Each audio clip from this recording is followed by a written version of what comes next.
Hello, welcome to Raymond Castile's Basement of Horror. Today we're going to look at blow-molded monster toys. Over the Halloween season, we took a look at blow-molded Halloween lanterns. Like this. This is a lantern. Plugs in, lights up, and it's blow-molded. So, if you haven't watched that episode, take a look at the blow-molded Halloween lantern episode. I don't remember if I did one episode or two on those. But that's what we're talking about. Blow-molded. This is blow-molded plastic. And I explained on that show what blow-molded was all about. And some people in the comments gave further explanation. But today we're not going to be looking at Halloween stuff in general. There might be a few things that cross over. But mostly we're going to look at toys. And then next Halloween, we'll look at candy pails, blow-molded candy pails. The most famous one being the Glenn Strange Frankenstein. We're not going to look at that. I was thinking about bringing that up, but I don't want to preempt the 2021 Halloween show because that'll be the main attraction of that episode, would be the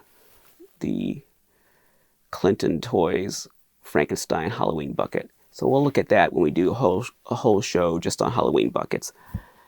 Spoiler alert, most of them will look like jack-o'-lanterns, but a few will look different. And between now and then, I'll probably buy a few that I don't have now to flesh things out. Now, I don't remember during the Halloween episode, I don't remember if we talked about stuff like this. I didn't go back and look at it. Is he in the Halloween episode? I don't recall. Shakers. I think I had a witch, but I don't know if I had him. I think I did. I'm not sure. But just in case, here he is. He's a shaker. He's not a lantern. He's kind of a toy, but he's definitely Halloween.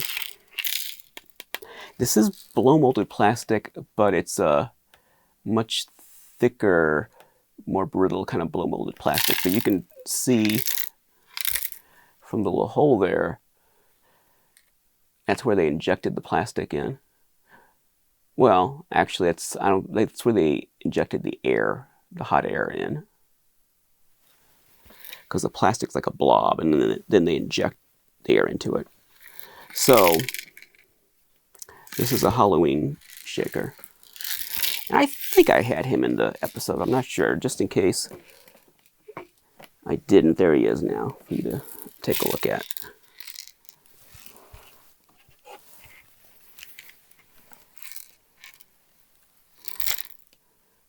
But he was in and among the toys, so I thought, now did I or didn't I show him last time?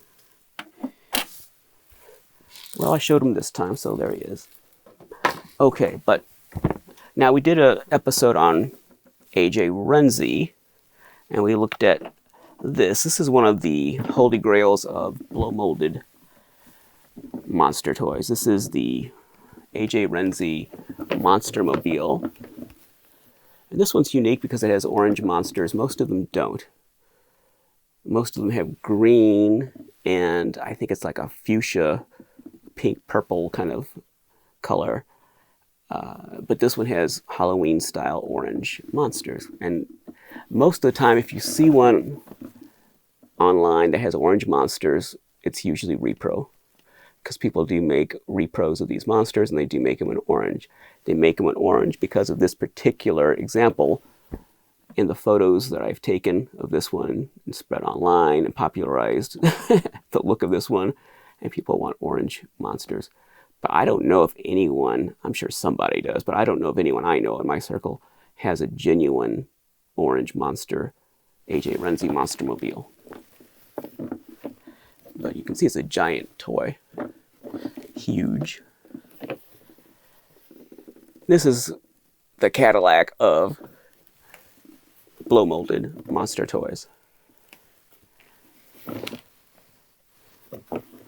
There's the bottom. But we did a whole show on this particular toy. But I thought I should have it back out here since we're talking about blow-molded monster toys. And here's all blow-molded toys have this little hole See that? That's part of the production process. You can't have a blow molded toy that doesn't have that hole. And I'm not an expert on the process of blow molding, so I'm not going to pretend that I know what I'm talking about. I've had people, since I did the episode on AJ Renzi and also the lanterns, tell me a little bit more about the process. I saw like a documentary video, and there's more on YouTube that you can look at, that showed the process of like the plastic is this kind of goopy consistency because it's warmed up, and then they stick like a hose or a pipe into it, which is where the hole comes from, and they inject hot air into it, blow it up, and it conforms to the shape of the mold, and then it cools and they pull it out. That's the very dumb layperson's way of describing how it's made. Here is another AJ Renzi toy that we looked at, I think, on the Renzi Mobile episode, but I'll just show it again because it's a monster. It's King Kong. It's a monster and it's blow molded. Now this is a bank. So it's got the slot there for the coins. And with a lot of these banks, you had to cut your own hole to get your money out. It didn't come with a pre-cut hole. Some of these banks have caps and some don't. And I remember when I was a kid,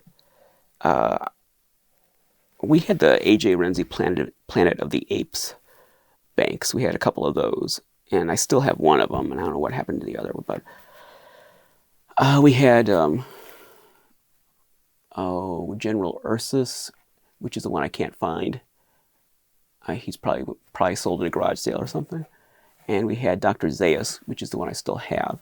And I think I showed him the Renzi episode. But I don't remember.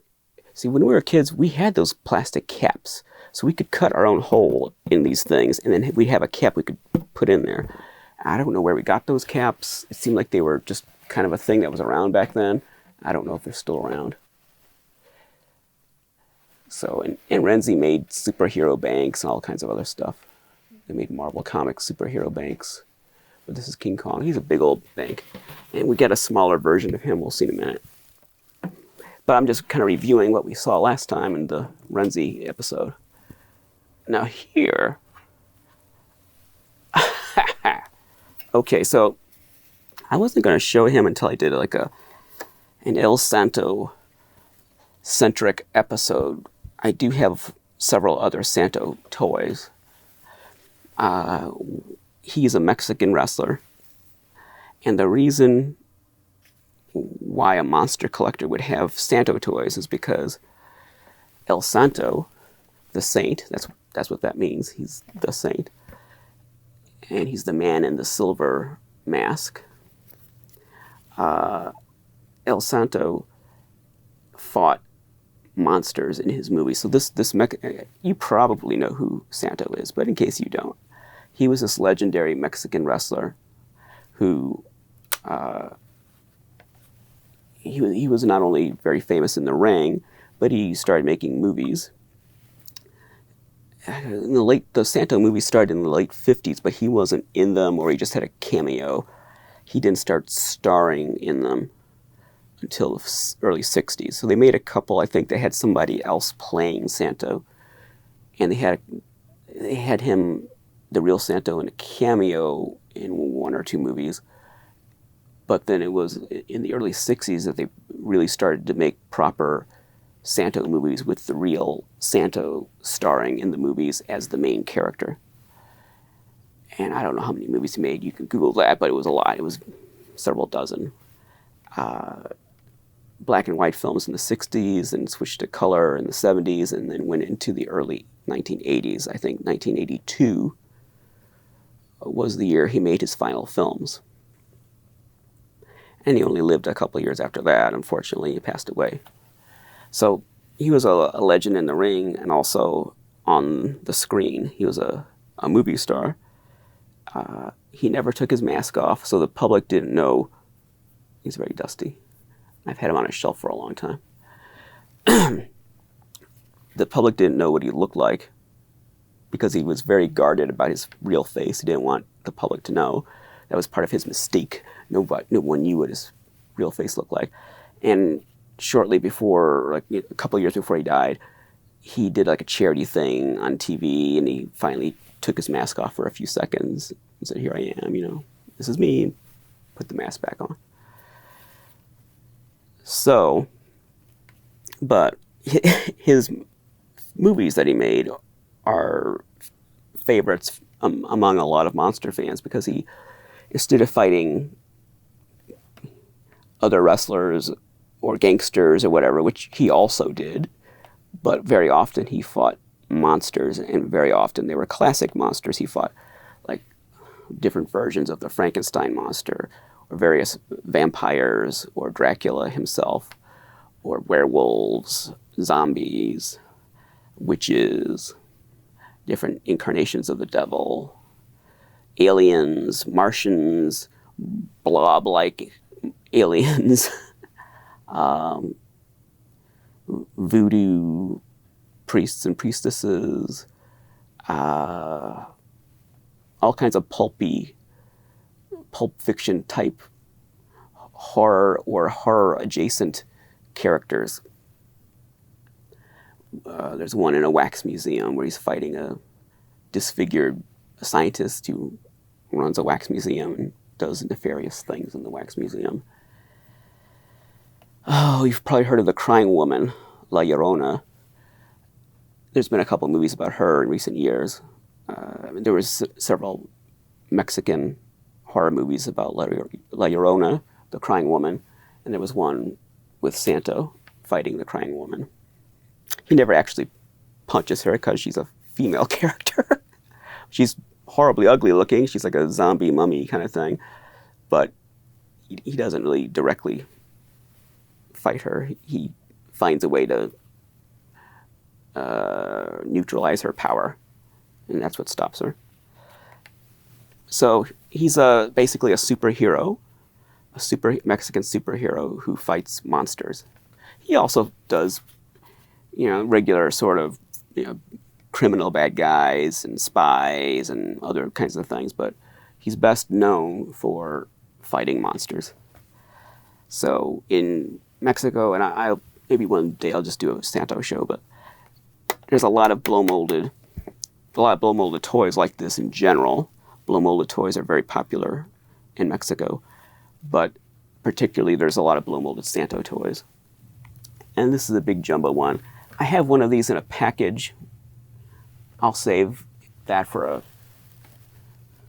a Mexican toy episode or a Santo episode. But I do have one of these in a package. And I actually have another one like this. And there's differences in them. They're not all exactly the same. And I have different sizes. I've got like a 12-inch blow molded Santo doll, and I think I've got a 14-inch one, and I've got little 4 or 5-inch ones. I've got a variety of Santo toys. He can punch you out. If you're a vampire or a werewolf or some kind of monster, he'll just punch you out. So he's on the show because he's blow molded. This is all blow molded plastic. Except his head, which is squishy. His head's squishy. So that's why he's here. I spent a lot more time talking about Santo than I expected on this episode.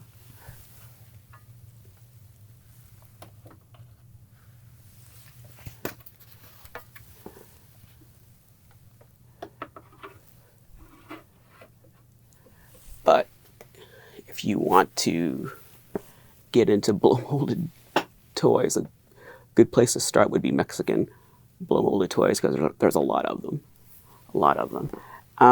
Speaking of that, let's look at this then. This is a good segue.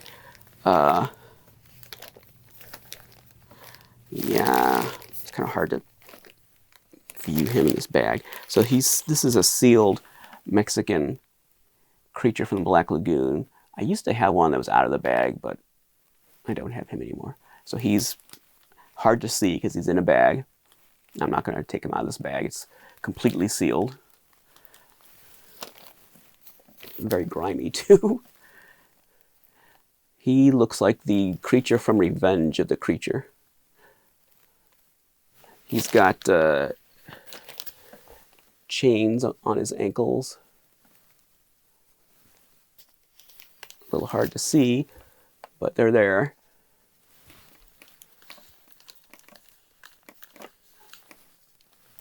He's a cool creature toy. And they made these creatures in many different colors. They used to be really easy to find on eBay, but now they're not. I wish I'd gotten more of them when I could. I got 2 of them. One, not only was loose, but obviously played with. It had chew marks on the ankles, like on this chain here. Someone or something had chewed it. I don't know if it was a little kid or a pet, but someone had chewed it. But I liked that because it showed that it had a life, you know. Probably a kid had it. Whether the chew marks came from the kid or from the kid's pet, it probably wasn't an adult that had it on a shelf and let a dog chew on it. It was a toy that had been played with. So I liked that aspect of it. But eventually it went on the chopping block and it sold.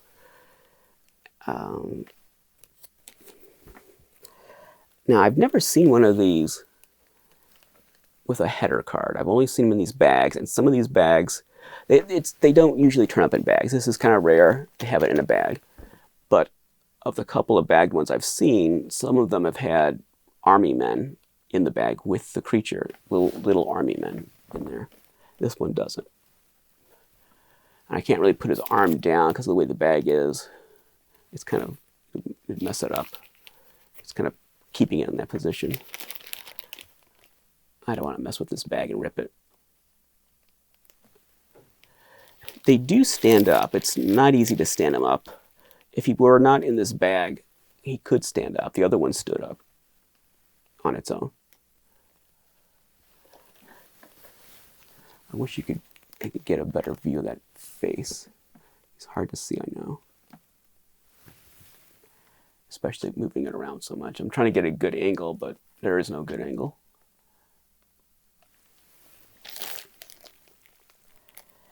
He's neat. One of these days I'll get another one. I mean, they have pink ones, kind of like steel blue. Oh, I don't know, all kinds of different colors. I don't know if they have red ones. I kind of remember a red one, a purple one. Most of them are green. This one's green. He has some nice iridescent paint. He's neat. He's kind of looks like the Marx creature because he's got that stooped over pose. And the Marx creature is also based on the Revenge of the Creature. But he doesn't, his arms don't look like they're meant to be up. They're kind of a neutral position. So this is a cool, and as far as anyone knows, this is made in Mexico. At least it's known as the Mexican blow-molded creature. I don't know if, there was some debate about how old these were when these first started popping up on eBay. Some people thought they were new. Someone was churning them out in Mexico because it did seem for a while like they were easy to find. But this was like 15 years ago. They're not easy to find now. I think there was some kind of a warehouse find, I suspect. But I know the other one I had was definitely old. You could just tell the plastic and the smell of it and everything was old. And I remember I bought it from a woman who said she had had it for a long, long time. Well over a decade. A long time. So, and that was a while ago now. So it's definitely a 20th century piece. Is it a 60s piece? Is it a 70s piece? I don't know if it's that old or not. It could be an 80s piece. I don't think we really know. But it's not it's not a 21st century piece. It's older than that. And I suspect it's older than the 90s. I suspect it's 80s or older. Maybe someone out there knows for sure. I don't think it's 60s, which is when the Marx creature came out, when like the heyday of the monster toys was. I don't think it's that old, but I'd like to find out more. If anyone knows more about it, let me know, because there's a lot of mystery about these creatures. How old are they? Where they came from? Who made them? But it's a cool toy. I wish I'd bought a few more when they were easier to get and cheaper. Some people just have an army. They build an army of those and just have them all the different colors in a row. I never did that. Okay, so this is just a generic gorilla, and I thought I had a few of these. I could have sworn it's just a King Kong gorilla, and I thought I had one with a Fay Ray. I thought for sure I had one that she was either in his hand or she was like stuck into his shoulder, but I couldn't find it. I would have thought it in the same place where I had this, but it wasn't. But I've got this one. So at least I found him. He has a kind of squatchy look with that domed head. He's kind of 76 Kong in the face and the head, and just generally a lot of stuff. I think a lot of Kong stuff dates back to that 76 Kong movie. That's when we got a lot of generic King Kong merchandise. He's definitely old, and you can see he's kind of chewed on as well.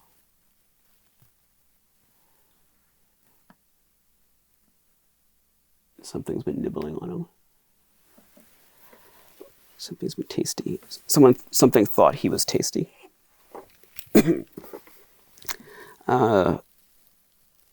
There's never any markings on these things. He's probably from Mexico. But that's kind of, his arm's dented. And as you'll see with a few other things, that's kind of a cliche when collectors don't know where a blow-molded toy came from. Oh, it's from Mexico. And that's not always the case. One thing you're not going to see, I'll just tell you now so you're not waiting for it. I don't have one of those big Frankenstein or King Kong banks with the jointed arms. There's a big Frankenstein and a big King Kong. And the King Kong, well, they both come in either yellow or black plastic. And then they're painted. And you could buy them with paints, include like a paint kit, where the expectation was that you would paint your own. And I don't remember, I've seen an ad for them. There's material on those things floating around out there, but I don't know who made them. But I don't have one. The Frankenstein, that price-wise, I'm not willing to pay what it goes for. I would like to get the Kong. I'm more interested in the Kong. It doesn't go for quite as high as the Frank, and it's more suits my interests a little more anyway. So there was one like 6 or 8 months ago on eBay. They don't come up very often. Like every couple of years, maybe one will pop up on eBay. Maybe less often than that. So it's hard to find. It only comes up once in a while. But that's something. I wish I had one of those, the Frank or the Kong to show you, but I don't have those. I don't have either one. Oh well. But if there's anything, I'm not sure what would be more desirable. The Renzi car, the head bucket, the Frankenstein head bucket, or the speaker. We'll talk about that when we look at the head bucket, the Frankenstein head bucket. But there's also a speaker, which we'll talk about then. Oh, those or the this Frankenstein in King Kong bank. those are probably the upper echelon of blow-molded monster toys. The Renzi Mobile, Frankenstein head bucket, Frankenstein speaker, and the big Frankenstein bank and the King Kong bank. Not this bank, the jointed one. Those are the upper echelon of blow-molded monster toys. I'm not sure if there's a blow-molded monster toy that's more desirable than any of those. And out of all of them, what's the most desirable? I guess the speaker, just in terms of dollars. I think the speaker, because it came in if you certainly one in a box, it's a Frankenstein head with a speaker in it that you plug into a stereo or a radio. In a box, it's many thousands of dollars. Out of the box, I don't know what they're going for now. I don't have the speaker. I have the candy pail, but not the speaker. It'd be nice to have a speaker, but I'd rather have that Kong bank.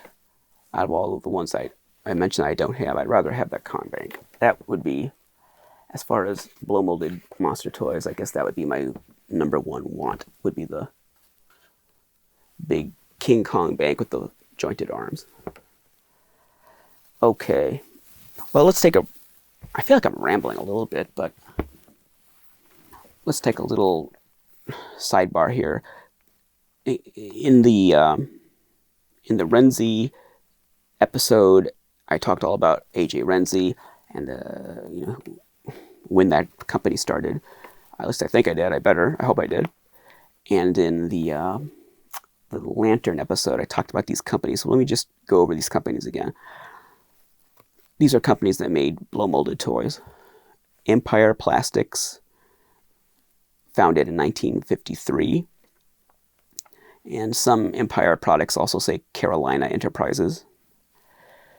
Union Products, founded in 1946. General Foam Plastics, founded in 1957. And Bayshore, founded in 1946. So among blow-molded items, those are the big companies. But I don't think a lot of the stuff I'm showing you in this episode was made by any of those. A couple of Empire things, and then of course AJ Renzi, as we've already noted. But Clinton Toys is not on that list. Clinton made the Frankenstein head bucket and some other blow-molded things. As someone pointed out to me, I had a Halloween bat on the Lantern episode, and that was a Clinton Toys item. So those are some of the companies that made this stuff. Well, might as well show this. This is another Renzi item. I don't remember if I showed this on the AJ Renzi episode, but I'll show it now. This is also a bank. This is the little version of the King Kong bank. See, it's a bank. It has an area to cut out the hole after you put your money in there. So he's much smaller. He's cute. And his head does look like King Kong in those scenes in the original King Kong when they have the close-up of the giant mechanical head and it looms over the camera. It does kind of look like that head. When I was a kid, King Kong was a big deal. The original Willis O'Brien King Kong. Whenever it came on, it was a big event. The TV guide, not the national TV guide, but like the local TV guide, would have a big ad promoting one of the independent stations would have King Kong on. They would have it on like once a year and make a big deal about it. And so it was always a big deal watching and having that big face loom in on the camera.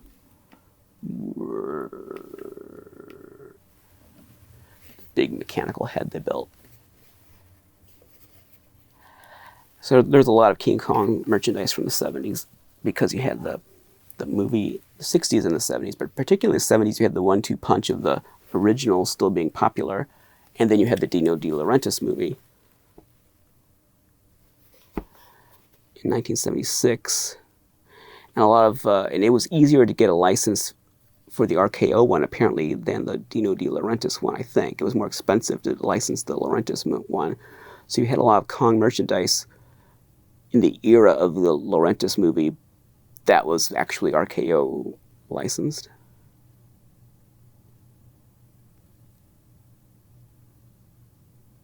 Just looking to see if there's any surprises here.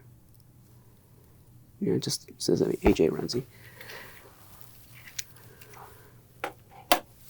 No surprises. We'll just stick the Son of Kong by Daddy Kong. Oh, this Kong's left out now. He's kind of a squatchy Kong. You don't have to be left out. We'll put you in front of the Yeti. There we go.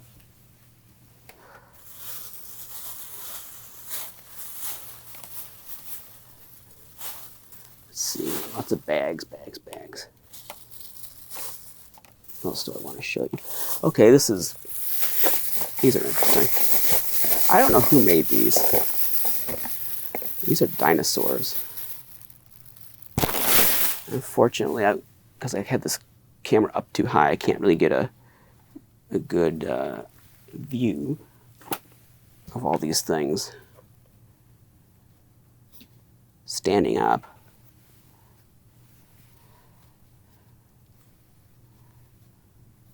Maybe you can see it on the table there. So let's see. Let's see if there's a maker's mark on these.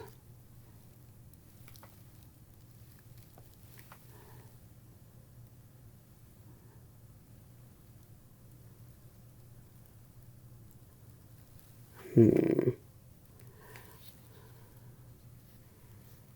don't know. I'll put them up in front of closer to the camera in a second. I feel like there's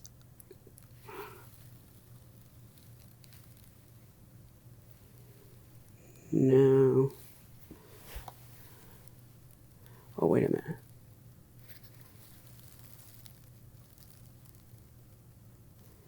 Oh, it just says made in Hong Kong. No company. Made in Hong Kong. Okay, no company information. Well, let's get a closer look at these. So, these are blow molded, very lightweight. Hollow. And they have a metal part there. So I don't know if they're supposed to squeak. Yeah, they do. Some blow molded stuff,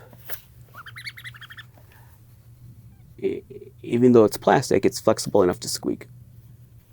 So there's Stegosaurus, but why do I call her she? I don't know. She doesn't have the spikes on her tail. Strangely enough. Maybe it was just too hard to add those. I guess this is supposed to be a Tyrannosaurus, but it has a long neck. I don't know what kind of dinosaur that's supposed to be. An iguanodon? I don't know.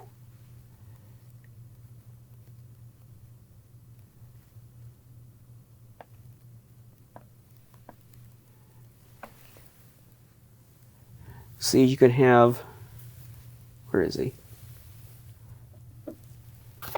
You could have King Kong fighting the dinosaur. Well, he's a little, yeah, the size doesn't quite match. He's a little bit too small.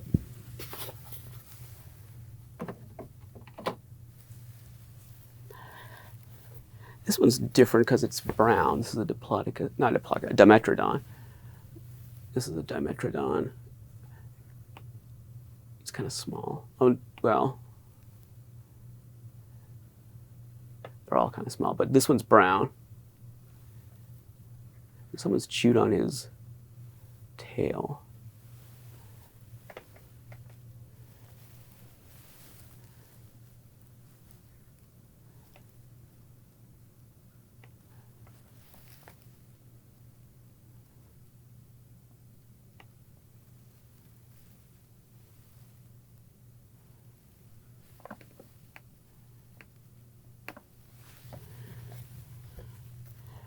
So I guess this is supposed to be a Brontosaurus.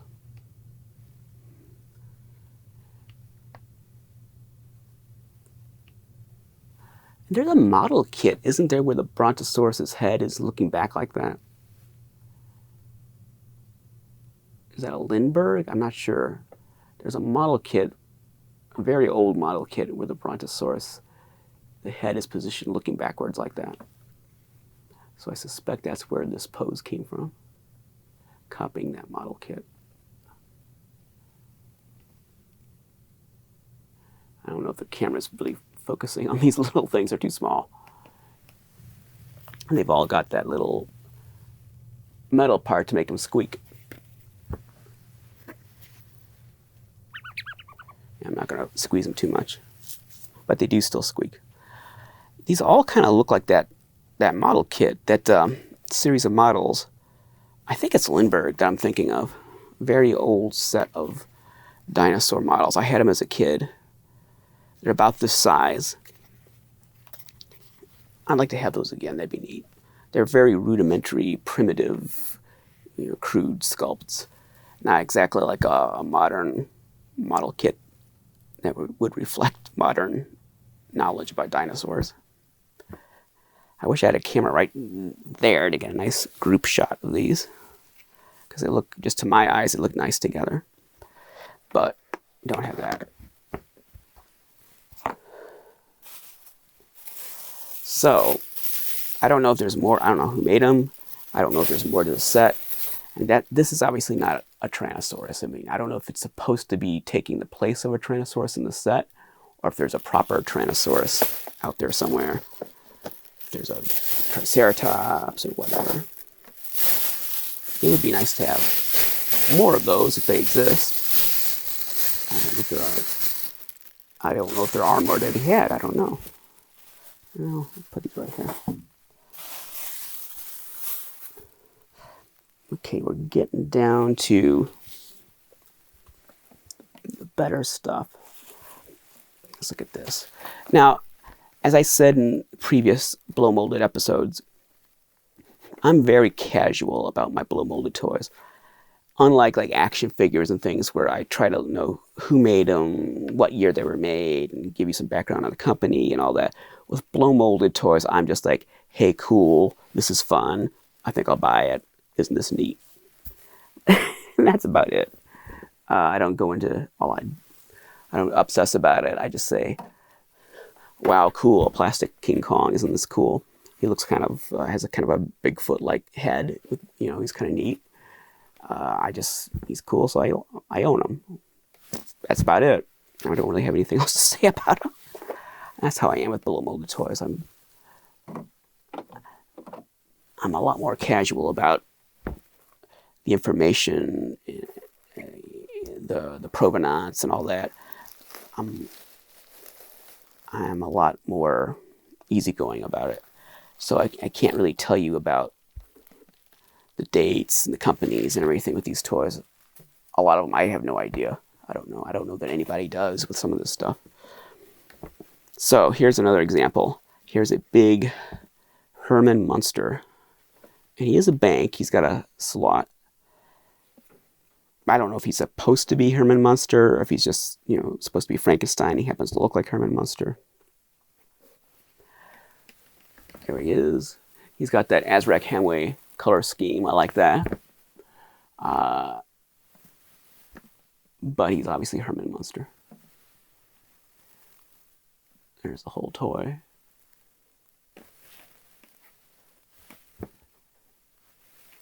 He's not posable. He's frozen in that position. His hands are attached to the sides. Head doesn't move. Nothing moves. Now, I've seen almost all the ones I've seen of this, all the examples I've seen of this thing are in the same condition as mine or worse, as far as the paint's concerned. There was one, I don't know how many years ago it was, not that long ago, a year or two, I guess, that had just beautiful paint, just shockingly, almost suspiciously beautiful paint. And it sold for a lot of money, I think. I don't remember what, but quite a bit of money. And I think it was mostly due to the quality of the paint. Most of these, the paint is just shot, like this one. because it doesn't stick to the plastic. And these were all played with. I mean, these were made for kids to play with, and they were played with. And as soon as you start playing with it, the paint just evaporates. The paint disintegrates as soon as you start handling it and smacking it against other toys, burying it in the sandbox, whatever. The paint just goes away. Now he has a squeaker. Let's see, does he squeak? He squeaks. He still squeaks. And he's got a slot for money to go in.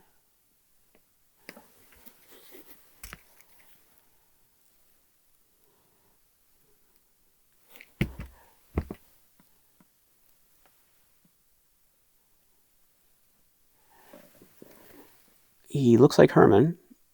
I'm sure maybe that's what he is. He's Herman Munster, obviously. I don't know what this is molded off of. I suspect there's some pre-existing item that this was taken from, because the sculpt looks too good to be just some random bootleg. I mean, I'm not saying it's licensed or anything. I'm just saying that I'm wondering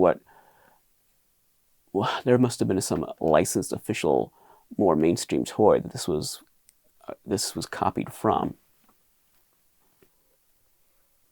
But maybe not. Maybe even though it's a bootleg, maybe whoever sculpted it was just really good and did a good likeness. I don't know. But I like it. It's big. It's substantial. Here's his boots. Got nice boots. Again, kind of an A-high Azrak Hamway look to everything on this, including the boots. They kind of look like Azrak Frankenstein boots. So I'm thinking he's probably a 70s toy, just because it's got that dead-on Azrak Hamway color scheme. I mean, there's just no getting around it. That is the classic Azrak Hamway Jiggler color scheme. Jiggler, Bendham, you name it. It just looks like Azrak Hamway. I'm not saying that Azrak Hamway made this. I'm saying that I think it came from the era of Azrak Hamway. Now, and again, as far as trying to determine whether it's supposed to be Frankenstein or Herman Munster, there's really no mystery, because right there on his chest is an H, a big H. It's H for Herman. I didn't notice that. I don't know if I've ever noticed that. I think I just now noticed that. Maybe I forgot, but anyway, he's got a big H. It's kind of like Superman has the S on his chest. Well, he has an H on his chest.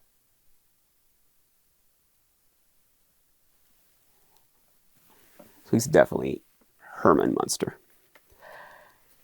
And there's no information on him. So again, like so many of these things, this is said to be a Mexican bootleg, but that's kind of, when collectors don't know what else to say, they say it's a Mexican bootleg. Like those big Frankenstein King Kong banks that I was telling you about, for a long time people thought those were Mexican. And people debated whether they were or were not. And it turns out they're not. They're made in the USA by a US company. So, you just never know. I don't think this is Mexican, but who knows? Who knows? I keep thinking this has got to have been molded off of something, but maybe it's just a 1960s or 1970s Herman Munster bank that was sold at Woolworths or Skaggs or Ben Franklin, because Munsters were popular in the 70s. I don't think this is a 60s item, mainly because of the color scheme. It's very 70s, very, like I said, Azrak Hamway. But I think this is a U.S. item. I don't think this is Mexican. I think this was made for the U.S. market, and at some point, probably in the mid-70s, 74 or 5, you could go into a drugstore and see a bunch of these lying there in a bin. But I'd love to know more about this. I don't have any information on him other than what I just told you. I don't know that anybody does. Okay, so following up on that, here's another Frankenstein toy. My lips are really dry. I'm like that. They're very, very dry. It's winter. So here's another Frankenstein toy. Kind of similar, it's a little smaller, but this is more serious. It's definitely Frankenstein, not Herman Munster. And kind of like that one, I don't think there's any markings, you know, there's no made in Hong Kong or anything. Because if you're going to say it's a Mexican bootleg, it can't be made in Hong Kong, because Mexican bootlegs are not made in Hong Kong, they're made in Mexico. So he's very serious looking. That's obviously the Aurora Frankenstein head. That sculpt clearly came from the Aurora model kit. A little bigger than the Aurora kit, but obviously that's where they got that sculpt. And he's a very serious looking Frankenstein.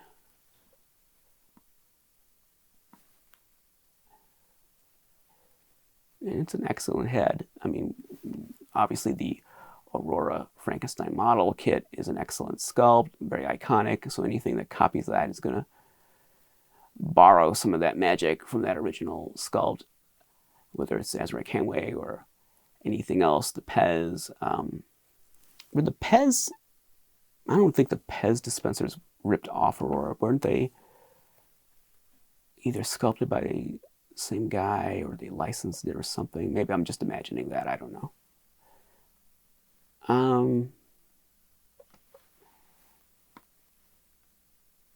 Looks like someone's tried to color him in to repair the worn spots on him. He's got a hole on top of his head.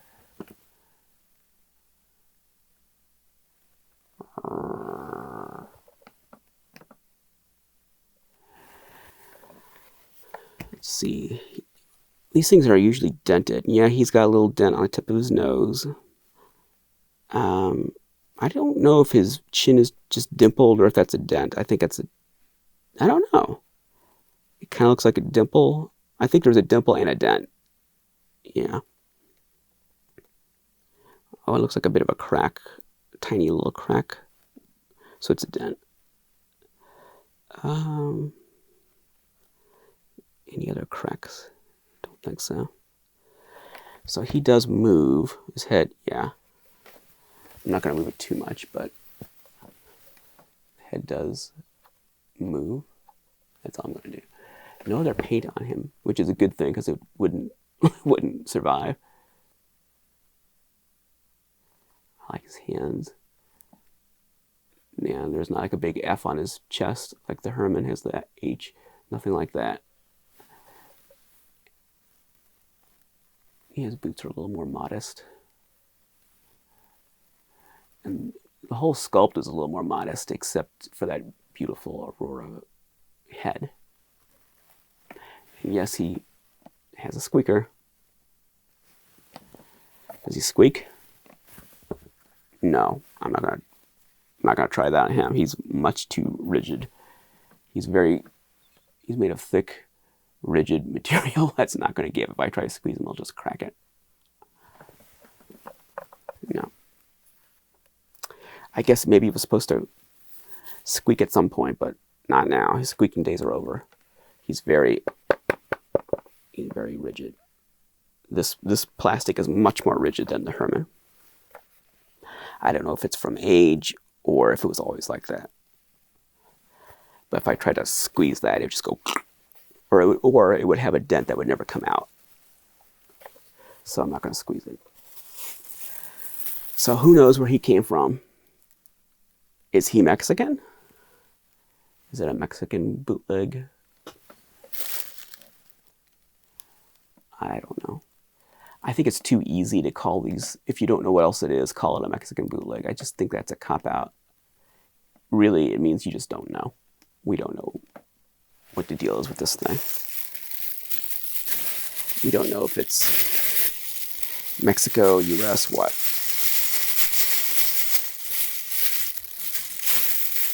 I think it's a US item. It just looks like a US item. I mean, like, look at El Santo over there and what he looks like. And then look at this. I think it's, and look at the creature. I think the creature is Mexican. But I don't think this Frankenstein is. Okay. We're at come to the end. And these are the pieces that I think are... Actually, when I was talking about the holy grails of blow-molded monster toys, I left these off that list, and I should not have, because I think these are definitely on that list. In fact, I think the pair of these would rival the Renzi car in desirability. And I think the pair of these are definitely above the Frankenstein bucket. And I wouldn't trade these for a head speaker. The head speaker is worth more money, but I wouldn't. If remove money from the equation, like you say, okay, here's a head speaker, but you can never sell it. Give me what these are. I would say no. I'll keep these. So these are pipes. Monster pipes.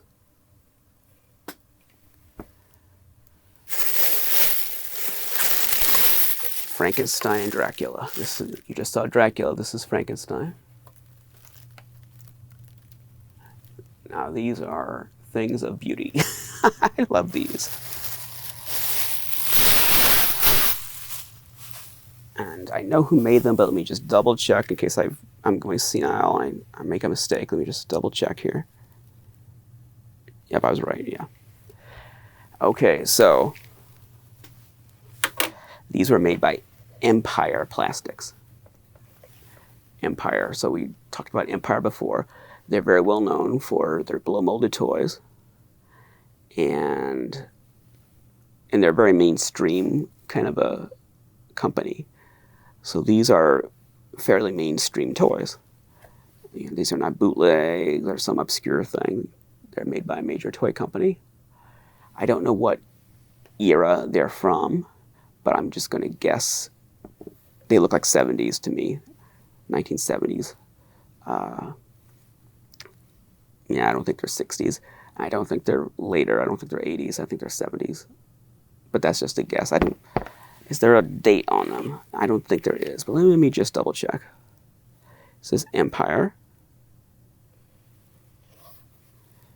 You know, like I never noticed that H on the Herman before, so maybe there's something here I've never noticed before. I don't know. Let's take a look. As I said before, I have very bad eyesight, so I could own something for 20 years and not notice something, some little detail. No. I thought there might be a date that I'd never seen before. Yeah. So, Empire Plastics. I was looking over here to see what they were founded in 1953, but I thought I might have written down what city they were located in. I don't have that. Empire Plastics, founded in 1953. And Empire made a lot of Halloween stuff. They made a lot of blow-molded stuff in general. They're very well known for their blow-molded toys. These are pipes. Now, what do you smoke in these pipes? You don't smoke anything. These are bubble pipes. You're supposed to put bubble solution in here and blow, and theoretically bubbles would come out. So I guess I kind of dip this in some bubble, blow, and bubbles will come out, big bubbles. Do they actually work? I don't know. Now you wouldn't fill the thing with bubble solution. That's not going to get you anywhere. You'd have to just kind of have the bubble and stuff in a tray. You just kind of dip the top and below, and then big bubble should come out of there. And they could also be used in the sandbox, you know, like a shovel or something. So these are toys for the beach, the sandbox, the bathtub, running around in the backyard, the pool. That's what toys like this were made for. These are very much outdoor toys, although, you know, you could use them in your bathtub, whatever, but they're meant to be out in the elements. They're not meant to be like in this environment. They're meant to be outside, exposed to bubble solution, water, sand, dirt, you name it. They're meant to be, you know, little kids running around outside with these things. And a lot of the stuff is not meant for that, you know. This is not meant to be in the sandbox or in the bathtub, or you could come up out of the water. That's not, most of the stuff is not meant to be played with roughly. Well, we'll do an episode on these one day. This is from my childhood. This is blow molded, I think. Yeah, this is blow molded. Might as well, we'll just go ahead and talk about this. This is an Avon Brontosaurus, and did it have bubble bath or shampoo? Bubble bath. It had a bubble bath inside of it, filled with bubble bath. And I'll do an episode on these one time. There were 3 of these: Tyrannosaurus, Triceratops, and Brontosaurus. This is my childhood Brontosaurus, and I have a story about him, but I'll save it for an episode in the future. We'll just focus on these. But this is also blow molded, and yeah, this was meant for the bathtub fun. This is meant to be used in the bathtub. So I forgot that this was blow molded, so it's a good thing I looked down there and saw that. That's another blow molded toy. So a lot of this blow molded stuff is meant to be played with roughly. It's meant to either put money in it, like a bank, have all this metal rolling around inside and cut a hole in it. It's meant to be used in the bathtub. It's meant to be used in the sandbox. That's one of the good things about blow molded toys. They're very durable. Paint might come off, but it's hard to damage the toy unless you dent it. Like I would never do that with most toys that are as rare and valuable as these are, or the Renzi car. But with these I can, because they're blow molded, and I could just throw it and it would probably be fine. I'm not going to, but I could, because they're so durable. I don't want them to get scuffed or anything.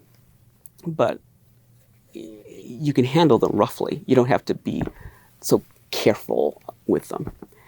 And I kind of like that rough and tumble aspect of blow molded toys. They're not, you don't have to be so ginger with them. This has some scuffs, so some kid enjoyed this at some point. I could feel, some scuffs right there. So a kid had this at some point. Yeah, a couple little, it's not factory fresh, but that's good. I mean, just a kid did use it at some point. So I don't know if you can see what's in there. See, there's some residue in there. Can you see it? I don't know. Whereas in him, Dracula, there's no residue. It's perfectly clean. Maybe I should wash these. But anyway, so here's Dracula.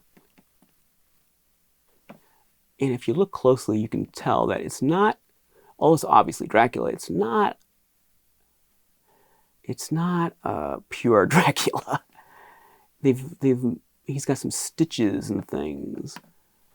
I mean, he looks kind of like a Bela Lugosi Dracula, but he's got some little weird stuff that Dracula doesn't normally have. Like he's got a Frankenstein kind of stitch. His mouth kind of comes down one side a little bit. He's got a lot of like warts and things. He's got one eye that's got like a big bag under his eye. He's got a cut right there, or a couple of cuts, a couple of gashes, and look like there might be blood coming out. But he's got, so you can see some of the details I'm talking about. I hope this camera's focusing on these things. They're so shiny, it might be having a hard time focusing.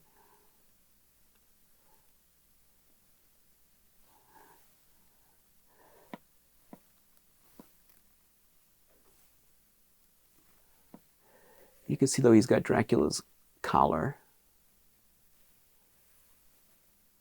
Definitely Dracula. And then Frankie, he's got fangs, kind of like werewolf fangs. He does not have bolts or electrodes. Frankenstein, he's a little more traditional looking. He does have like a little scar right there. It doesn't come all the way down like that, but it's kind of like an angle. Interestingly, he doesn't have stitches. He has some scars, but no stitches. So Dracula has stitches, but Frankenstein doesn't. The Frankenstein does not have stitches. But he's definitely Frankenstein. But there are no stitches on this Frankenstein. I mean, maybe on camera you can see one that I can't see with my naked eye, but I don't see any stitches on him. I see some scars, but no stitches. And no electrodes. Not even like a suggestion of an electrode. Nothing like that. Got big eyes.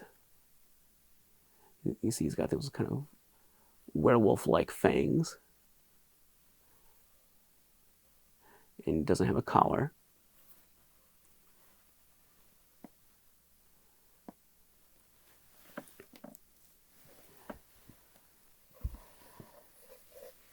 And they both have flat tops because of the design of the thing, but Frankenstein, you can see from his forehead, it goes straight up into that flat top, whereas Dracula slopes back. So you can see, if you continue the sculpt the way it's designed, you can imagine the round head, whereas with the way this one's sculpted, with the round up here but kind of jutting out there, you can imagine it wouldn't be very much, there wouldn't be a rounded top to that. So it's interesting how they suggest a flat head and a round head, even though they both have the tops of the head cut off. He's more tall and skinny, he's more rounded.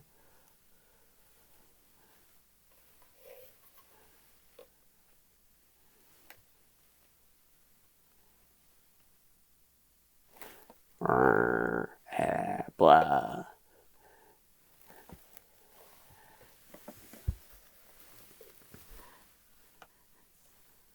They're very cute. And they come in different colors. I had a blue Frankenstein. He was, he kind of a baby blue or a powder blue. He looked different. In photographs, he looked kind of like a baby blue. In person, he was a darker blue. But he was blue. And I've seen green Draculas. I don't know if I think I've seen a blue Dracula too. I don't know if I've seen a red Frankenstein, but red, blue, green, those are the colors I've seen with these. And I like red for Dracula and green for Frankenstein. I can imagine blue for Dracula because it would kind of suggest his black cape in blue. Okay, I could kind of see that, but I think red is ideal. Red is the color you want. I mean, you're lucky to have any version of these, but I think it's better. I think the best combination is green Frankenstein, red Dracula. And that's what I wanted. That's the iconic combination. I like how he's got a bow tie.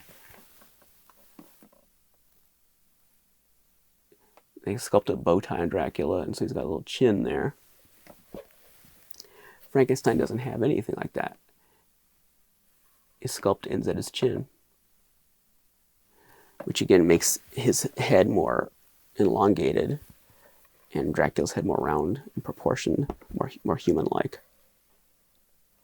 But it's so interesting that they gave Dracula stitches and did not give Frankenstein stitches. I guess they're trying to avoid even the slightest hint of copyright infringement for, Universal, because these are not licensed. And as far as I know, they didn't come in any kind of packaging. I mean, at least no packaging has ever turned up, and no advertising has ever turned up. So I'm just thinking they were all in a bin, a wire bin, on a shelf in a store, and you just picked one out. Probably different colors in there. Couldn't have been available that long because they're so rare now. I'm guessing they weren't available more than one season. Because being blow molded, they should last forever. So why aren't there more of them? I don't know.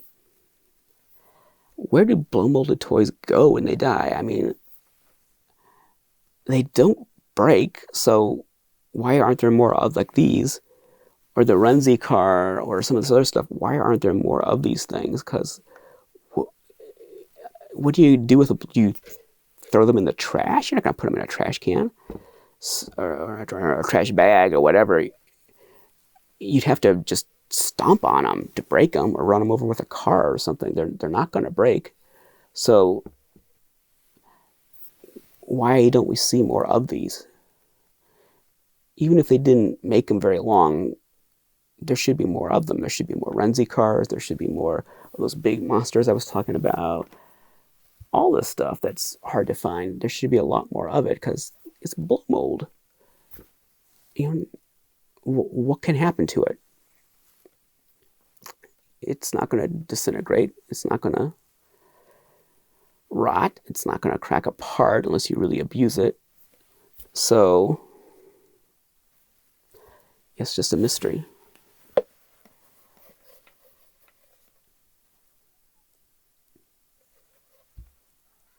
Hey, Billy, why don't you...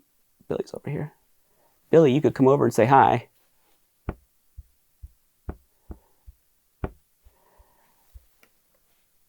He's not going to do it. We haven't seen you on the show in a long time. Come on over. He's not going to do it. So anyway.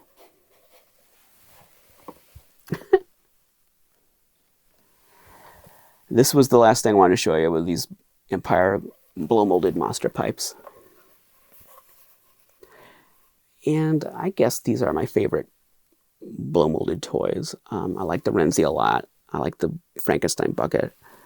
But out of all the ones I've got, I think these are my favorites. And having both of them makes, I think both of them are better than one or the other. I think that's a cat, if you can hear that in the background. Having one of them is cool, but having the pair makes them cooler. Billy, come on up here. Billy. Billy.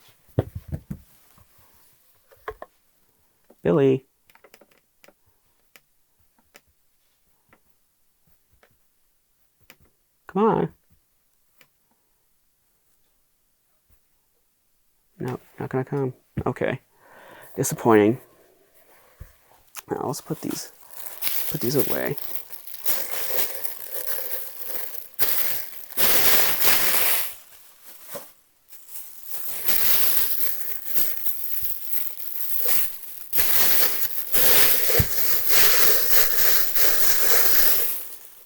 Okay, that concludes our look at blow molded monster toys. I was hoping Billy would come up here, but it's not going to happen this time. If you don't know who Billy is, that's my black cat, Billy. He was on a couple episodes, several months ago. I got him in summer of 2020, so he's not quite a year old. He was born in April, I think. So still not quite a year old. But he jumped up here in a couple episodes. It was cute to see him, but he hasn't been up here in a long time. He likes to scratch me. That's why sometimes I wear gloves. I don't know if you can see that. He's always scratching my hands. which is fine. I don't mind.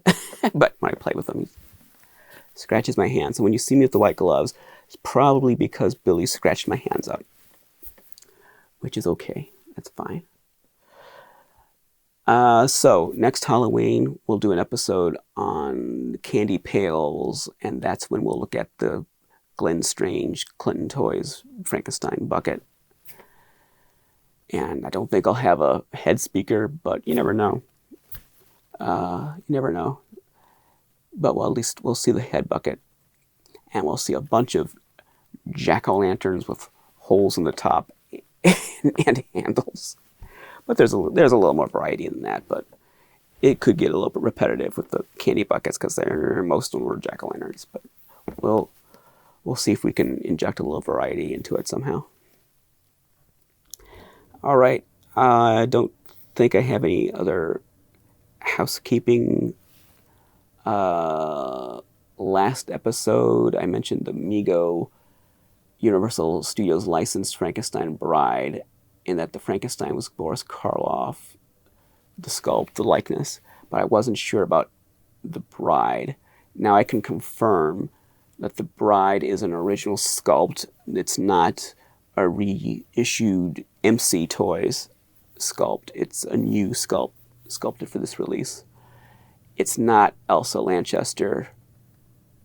I mean, it's similar, but they deliberately had to angle it away from an Elsa Lanchester likeness for some kind of licensing reason. They were told they could not use Elsa's likeness. I don't know what's going on there, but they couldn't. So the photo I saw looked very similar. Well, I saw some video of it. It looked very similar to the MC, but it's not exactly the same. And unlike the MC, it's green. Usually Bride of Frankenstein toys are white. This one's going to be green, which is cool. I like that. That's a change of pace. I like that. Because the Frankenstein will be green and the Bride will be green, so they'll go together nicely. I don't mind that. That's fine with me. That's good. It's different way of presenting the Bride. And they've got a Teen Wolf. So I haven't reviewed the recent Mego Monsters. Because instead of putting them out in a wave of all of them together like they usually do, and you can order the whole wave, they're doing it piecemeal. They're putting out one or two this month, one or two this month, one or two this month. So I'm waiting until the whole wave is finally released, and then maybe because I haven't bought any yet, and then maybe I'll buy them all at one time, and then maybe I'll do a show. It'd be a little Johnny-come-lately by that point, but.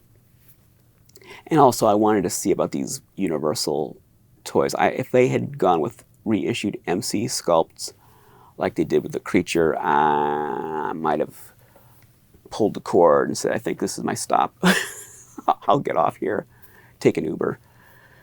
I think that might have been the thing that cured me of continuing with collecting these Mego monsters, because I did not. I was unhappy with using that MC Creature again for the first officially licensed Universal Studios Mego Creature, but that's for another episode. But I'm happy to say that this Frankenstein Bride will be original sculpts. Good. I'm happy about that. Oh, here's Billy. Billy, come on up here. Billy, please. Oh, he's sitting down. Come on, Billy. He's yawning. Just say hello to people. Okay. But there's a cool Thumigos. There's a very cool Christopher Lee Dracula that I'm definitely going to get. And there's some other nice ones in this line. So I think once the Universal Frankenstein Bride and this Teen Wolf, I'll go ahead and get Teen Wolf, whatever. Okay, not a Teen Wolf fan, but he's just for completeness. And then maybe I'll do a show where I review all of them at one time, the whole wave. So that's some monster toy news. I guess that's it. I'm kind of dragging this out, hoping Billy is squinting at me. I can't drag it out any further, Billy. You better come up here. It's your last chance. Nope. Okay. All right. Come on. Billy, come on. Come on, Billy.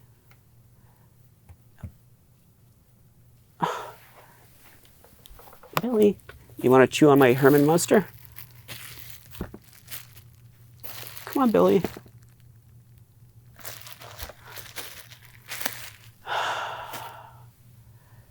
Okay, I give up.